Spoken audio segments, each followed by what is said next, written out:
சற்று முன் கிடைக்கப்பெற்ற மிக முக்கியமான செய்தி ஒன்று வெளியாகியுள்ளது. திமுகவின் தலைவரும் தமிழக முதல்வருமான ஸ்டாலின் அவர்கள் அதிரடியான அறிவிப்பு ஒன்றை வெளியிட்டுள்ளார். திமுகவில் இருக்கக்கூடிய நிர்வாகிகள் ஏதேனும் சிறு தவறுகளையோ திமுகவிற்கு குடைச்சலை கொடுத்தாலோ உடனடியாக கட்சி அதற்கான நடவடிக்கையை மேற்கொள்ளும், தேவைப்பட்டால் கட்சியிலிருந்து கூட நீக்குவதற்கு தயங்க மாட்டேன் என்று தேர்தல் நெருங்கிவிட்டதால் ஸ்டாலின் அவர்கள் தற்பொழுது கூறியுள்ளார். தற்பொழுது தேர்தல் பொறுப்பாளர்களையும் மண்டல ரீதியாக சுமார் 8 பொறுப்பாளர்களையும் நியமித்திருக்கிறார். கடைசியாக RK பன்னீர்செல்வத்தையும் மண்டல பொறுப்பாளராக நியமிக்கப்பட்டுள்ளார். யாரெல்லாம் நியமிக்கப்பட்டுள்ளார் என்பதை சுருக்கமாக பார்த்துவிடலாம். KN நேரு, ஏவா வேலு, ராசா, கனிமொழி, நமது ஊழல் மன்னன் செந்தில் பாலாஜி, தங்கம் தென்னரசு, சக்கரபாணி ஆகியோர் மண்டல பொறுப்பாளராகவும் கடைசியாகத்தான் MRK பன்னீர்செல்வம் அவர்களும் பொறுப்பாளராக நியமிக்கப்பட்டார்கள்.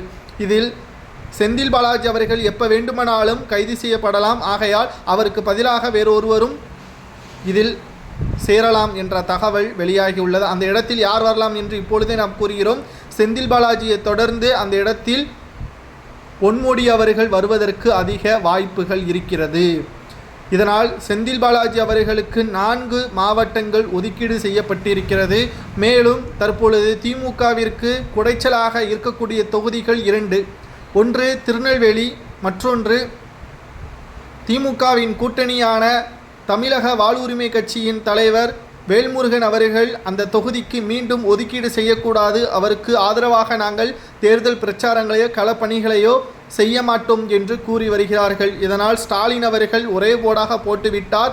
நமது கூட்டணி கட்சியில் இருக்கக்கூடியவர் வேட்பாளராக நிறுத்தப்பட்டால் திமுகவின் தொண்டர்களும் நிர்வாகிகளும் எந்த ஒரு மனக்கசப்பும் இல்லாமல் வேலை செய்தால்தான், கட்சி அவர்களை வெற்றியடைய வைத்தால்தான் திமுகவில் முக்கிய பொறுப்பு கொடுக்க முடியும் என்று நேரடியாக ஸ்டாலின் கூறிவிட்டார். இதை மறுத்து செயல்பட்டால் நிச்சயம் அதற்கான நடவடிக்கையும் எடுக்கப்படும் என்பதையும் தெரிவித்துவிட்டார். சரி, இரண்டாவதாக திருநெல்வேலியில் 25 ஆண்டுகளாக நயினார் நாகேந்திரன் தற்பொழுது பாஜகவின் தலைவராக பொறுப்பேற்றிருக்கிறார்.